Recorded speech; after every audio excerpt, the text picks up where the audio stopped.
concepts? Well, I think that George Lakoff did the public a great service by taking psycholinguistics out of the ivory tower and bringing it to the general population. And that over the last couple years, across the country, there have been discussion groups about messages, and there have been many editorials, Paul Krugman in the New York Times writing about the message, and Jon Stewart has talked about the message, and Gary Trudeau in Doonesbury, the cartoon strip, has run many, many strips about the message. He had one that made a big impression on me. He had the George Bush character at a press conference, and this character was saying, so vote for the Republicans or the enemy combatants. And the journalist raises his hand and says, don't you mean the Democrats? And the Bush character says, well, same difference. And so this introduced the public, all of this media output, okay, it's introduced the public to one of the techniques the Republicans love to use. They love to use something called the false dichotomy. I mean, it has a name. It's in a textbook. And it means you give the public one of two choices, theirs and the absurd one. And they do that over and over and over again. But if you bring it into consciousness so people can see it, then they can deal with it in terms of their critical thinking. And so I believe that the more we can understand the Republican message, and then why not use this information? It's in textbooks for juniors in college and grad students. It's there. And I think if the Democrats are a smart party, they'll want to use what is known in the social sciences to craft their messages. But I also agree that a compelling message that is positive and inspiring and that shows people what they need to do is going to be most important. So I agree with both. Okay, thank you for that. Chris? Yes, kind of going in that vein with messaging and communication, swing and independent voters played a really, really large role in this election. So I just wanted to get your opinion on what do you think politicians need to do now to communicate with this group of people, the independents, the people who are perceived as being in the middle or being undecided, as opposed to before when they were more trying to communicate with their base. Do they need to try and communicate with this group of voters differently than they would communicate with their base? I think this group of voters is very practical, and that we need to communicate to the practical issues that they're interested in. But I do think that there is a great difficulty in terms of who to communicate with. There has been an analysis in California indicating that the people who vote tend to be very different than the population as a whole. The 65 to 75% of the voters are over 45. They do tend to identify with a party. They don't have children at home. They're quite a different group.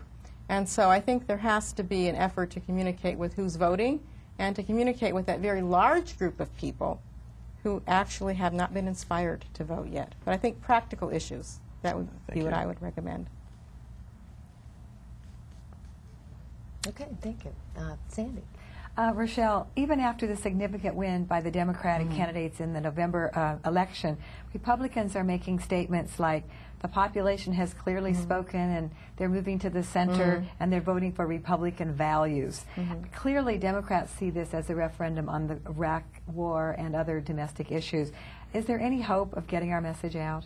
Yes, I think so. I don't think we can do anything about Republicans putting their best face on their loss, and we can't prevent Time Magazine or Newsweek from running whatever cover they would like to run. But we have the two houses now, and so I think we communicate by actions. We communicate by getting things done. And if we do that and we really accomplish something, we'll get that message out. Great. Thank you. Great. Thank you. Jay? Yes, there's so many ways to reach voters. We know about the door-to-door canvassing, phone banking. Now we're seeing robocalls, direct mail, television commercials. Overwhelming the voter. Which of those methods really are the most effective? And at what point do we start to see the overload of the information and diminishing returns? Probably you will need different messages and delivery systems for different voters. You know, some voters have computers and they use them all the time. Some voters do not. What we found in looking at Hurricane Katrina, and we looked at students in Los Angeles and how much of that hurricane event got through Okay, now here was something that was on the news, right, for a week, 24/7, saturation. How many people noticed it? About 29%. Yeah, wow. Wow. And we found, what are people thinking about? Well, most people spend most of their day thinking about their job, their health, their family, their car troubles, etc. People are very involved in their own personal life. And a huge effort needs to be made to get people out of their personal life into the political life. And how to do that is really an important task.